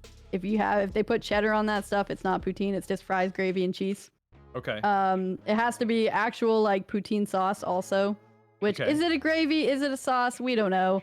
But yeah, really at the end of the day, it's the sauce and the cheese is what makes it. And then you want it to be as melty and delicious as possible, and definitely eat it with. I eat it with a fork. I've literally never seen anyone eat it with their fingers. So if it's a mess. If it's not a cheddar cheese curd, what kind of cheese would you define it as? Well, it's here, hold on. Let me it's squeaky cheese, man. You bite it and it squeaks. Interesting. Okay, hold on. Let's look here. Okay, they're white cheddar cheese curds, and I guess they have to be made in Quebec. Okay. They have to be. That's made the in only way Quebec. it ends up squeaky. Yeah. Okay. Literally, because we love we know that the French love to whine. Sorry if there's any Quebecers in the chat. Do they though, Gonger? We had this talk last night because you know how Wisconsin's famous for cheese? Absolutely. I found this diagram and it's by an American truck driver, and he's basically like relabeled the entire United States, and Wisconsin, he wrote the cheese in Oregon is better. Wow. So then we started to have this like massive talk about how if you want good butter, you go to Wisconsin, but if you want good cheese, you actually go to Vermont. And then we talked about like maple syrup and everything. It was great. Dude, Vermont cheddar is pretty solid. I've done a couple curds from Vermont, and those Yep. are banging. Yep. But I will say the diversity of cheeses from like Oh, yeah. Oregon, Portland area, Washington area are much wider. Whereas like I don't know, I feel like Wisconsin does a decent cheddar, maybe a decent like Swiss or Gouda or something like, Yep. you know, your American style cheeses. Mm-hmm. And better than a lot of states. But If you want good cheese, you don't go to the U.S. that's possibly also true. Probably true. Yep. Yep. Well, do Oh, we now I'm hungry. I know, right? Now I feel like I'm like, all right, cool. We're gonna end the stream here. I'm gonna go get tacos and cheese curds. Be right back. Yep. BRB, guys. I mean, that's one of my favorite things. I always go to, God, what is it? Yard House or whatever when we go to a convention. Because it's big, and if you have a big group, they can always find you a table. And they have Wisconsin cheese curds. So I usually order those when I'm there, actually. Nice. They're pretty nice. And that's I never saw one of those while I was at South. Do they have them in I like? don't know if they have one in San Antonio, to be honest. I usually just go for like Tex-Mex or something because it's Right. Texas. Most Yeah, I don't of know the about that. Tex-Mex places down there were phenomenal. Yeah, but E3, which E3 probably isn't going to be a thing anymore because they're talking about going fully digital. Wild. I'm thinking West, we went to one, and I don't know about East. East, I think we went to some other place. East, I mostly Uber Eats, to be honest. I don't really go to like, I only go to bars for like parties. Well, I mean, East is hyper expensive. It is, yeah. I mean, well, God, it's so funny. Like, you learn so much about different cities when you go to these conventions, because like West, it's cheaper to get a hotel. Don't even bother with an Airbnb. And then East, it's cheaper to get an Airbnb. Don't even bother with a hotel. And then PAX South, you're good no matter what you do. Right, right. Everything's cheap. Right. Yeah, that's what I loved about PAX South when I was exploring that with Maggie, and I was trying to figure out like, well, what do we want to do? We have all of these options that are open, and accordingly, I'm actually kind of glad because half of the other ones didn't exist in the first place. So it became like, if we're trying to do something early, it's rather East or South, right? And I'm kind of also glad that we didn't go to East because that's when Same. everything started getting a little crazy. I was But- nervous going to South, to be honest. Yeah. Well, and you know, things started happening because that was like what, January 15th or something. Like we started to see some stuff, but it wasn't to the point where we had massive exposure. The US saw minimal cases. I mean, I think in that exact point, we were still under like 1,000 to 5,000 cases or something countrywide. Yeah. And so it was Yeah. like, it is highly improbable that we're going to, you know, run into someone. But by the time East rolled around, like there were people leaving East with COVID. Yep. So I definitely agree. I think PAX South was a really got lucky. finite opportunity. Yes, We really got finite lucky. opportunity and luck, and we got a great experience out of it. And I'm really glad too, because of what happened with Mixer, that Yeah. I got something in. Yep, exactly, dude. And it is hard. It was heartbreaking to like know because I did have a chance, like a last minute opportunity to go to East, and I still said no. But like to know, like, oh man, that was the last Mixer booth at a convention. It kind of sucks, but at the same time too, like I'm happy with the way that PAX South went. Yeah, fun.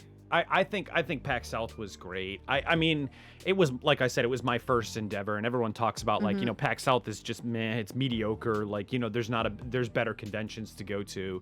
I'm like, I mean, the people make the convention, right? Yeah. And so if people have that attitude that it's terrible, then it's gonna be terrible. Like, it's our responsibility to make it better. I mean, yeah, you don't have as many turnouts from companies, you don't have as much exposure in marketing or anything like that, or, you know, cool game devs or whatever. But like, I think that PAX South was a good event, in my opinion.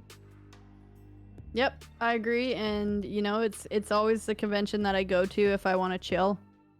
You know, it's my chill convention. Yeah. I don't go there really I go there obviously with the sense to work, but Yep. it's also like I think I spent most of the convention time playing games and tabletop Yep. Yeah. over actually. And I should have maybe spent more time at the booth, but I feel like when I hung out at the booth, I just got a lot of people that walked up to me that I had no idea who they are. They'd even tell me their username, and I've never seen you in my chat ever. People come up, and then after they leave, and someone would be like, "Do you know who that was?" I'm like, "No freaking clue, no clue." if I know who you are, I know who you are. If you've been in my Right. chat and you've talked, but Right. maybe people see me on Twitter or whatever and they feel embarrassed. They don't want to say, "Oh, I'm sorry, I've Right. never been in your stream." Like, I don't care. That's fine. You Right. saw a funny tweet I did. Like, you're still engaging with my content. Like, Right. that's enough for me. You Right, don't right, have right. to, pretend like, "Oh yeah, I've been."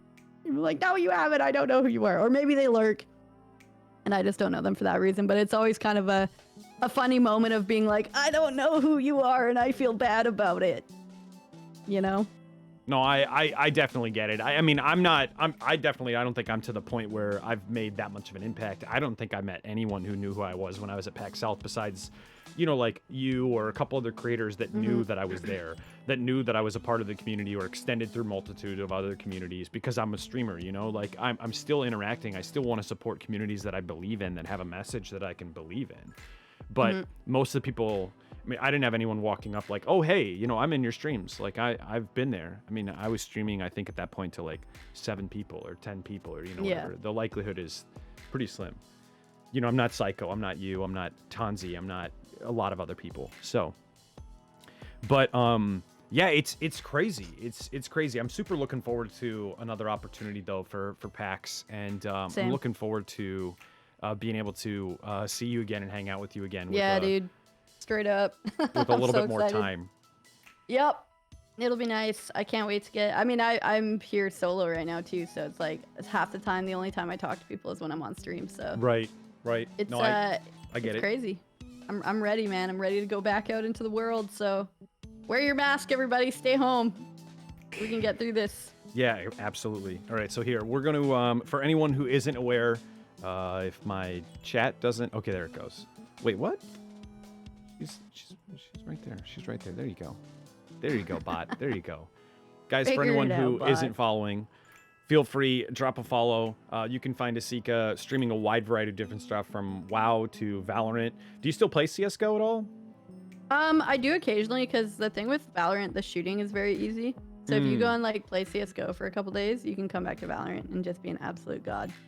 It's great. Oh yeah, how does it feel to get shot by Ninja? How's that Oh feel? yeah, so I've been shot by him twice actually.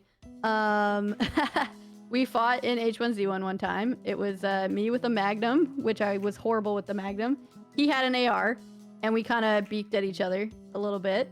And he told me I sounded like a little boy, so that was funny.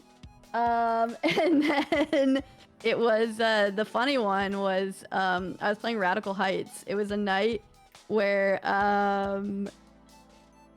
Fortnite went down. Nobody could play it. The servers were down. So Radical Heights, it kind of came out in alpha, and we were all like super stoked. And everybody's just sitting there playing it. We're having a good time. It was 80s themed, really dope BR. I was really sad when it ended up happening with it, but I'm like, man, I have like IBS or something sometimes, and like, well, I mean all the time. Sometimes I eat stuff, my stomach gets a little irritated, and we gotta go have a full body evacuation, I like to call them. And I'm just like, man, I can't just quit. Somebody's got to kill me. Somebody's got to kill me.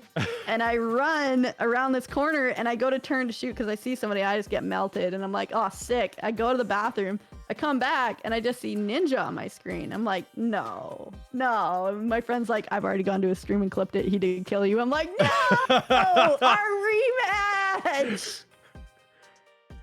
Bro, if I killed him, I would have been so happy. He did. Right? He did end up raiding me on Mixer once when I was playing remember that. Valorant. But yeah, he didn't know. He obviously doesn't know who I am, which is funny.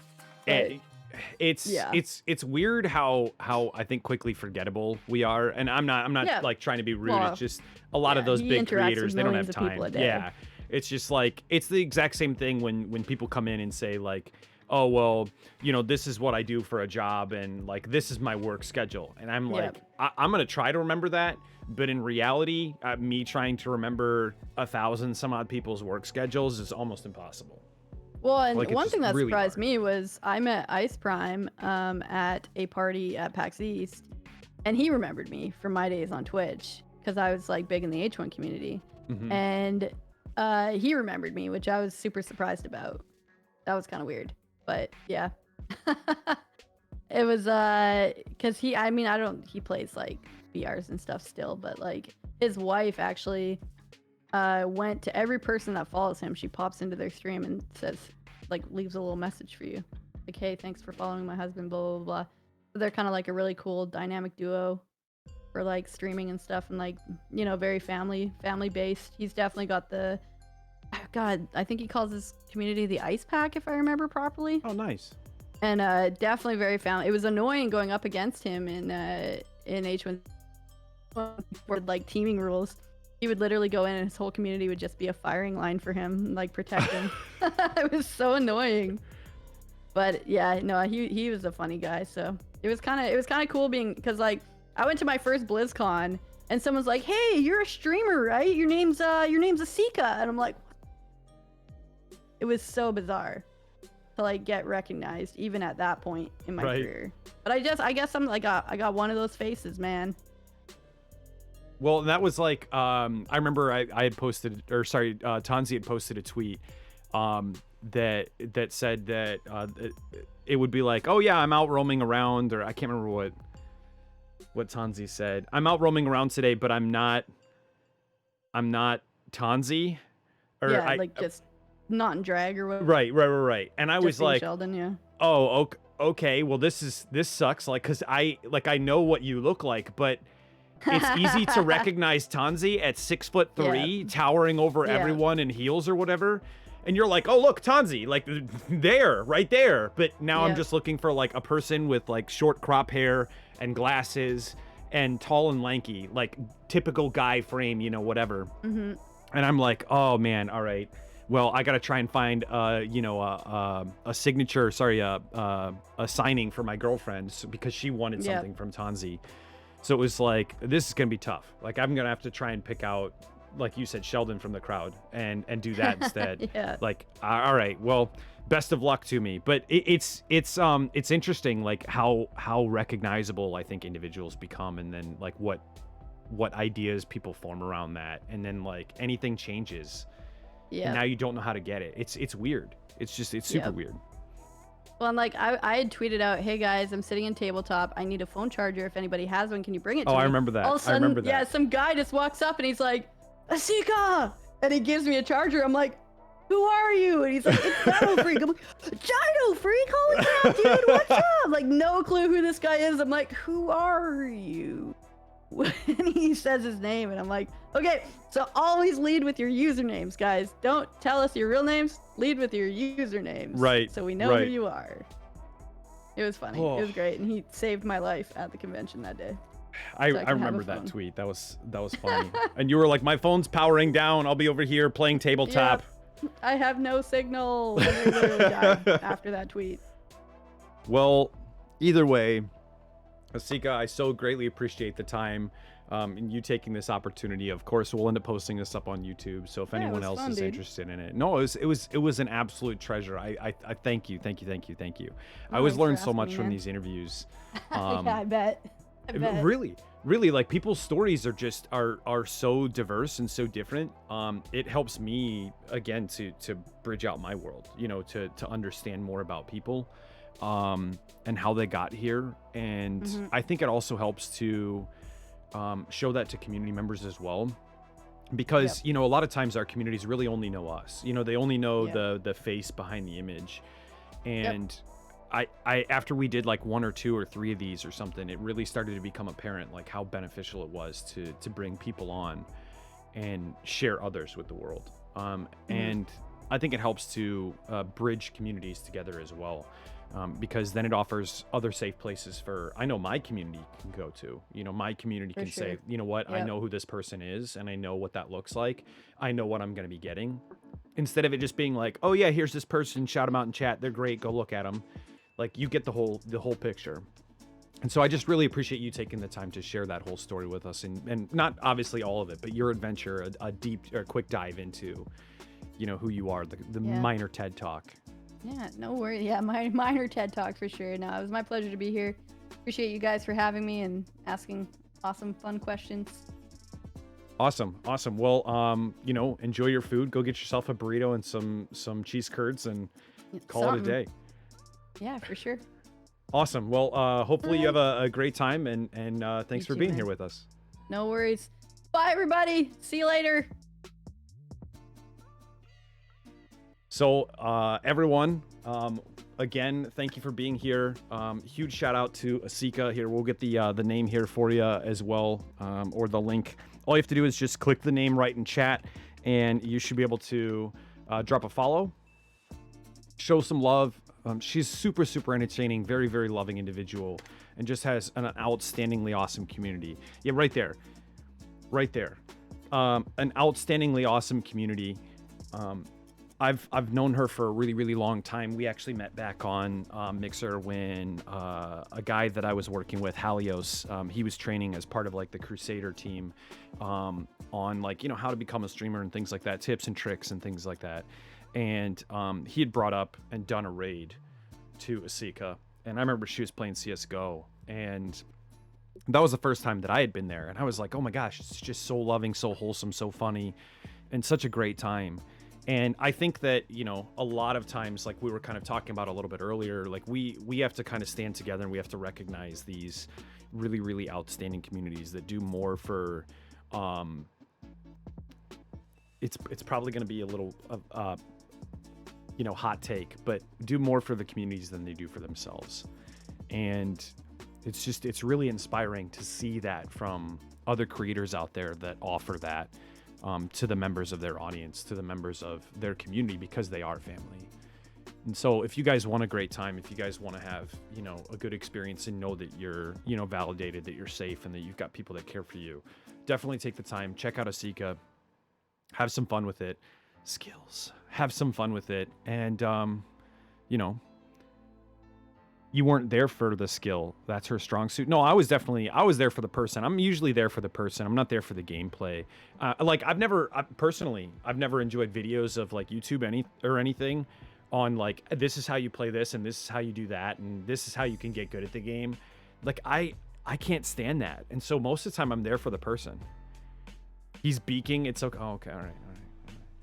But I get into that, and like usually people know when I'm there. I've always said that you'll know if I'm in your chat and there. Like there's times where I drop a lurk, I pull something up, and you know I can't be there. I've got to spend time with my girlfriend. I want to be up there with her and hang out with her, and you know, do that. Or I'm working on a project and I've got it up in the background, you know, on the TV, or you know, whatever it may be.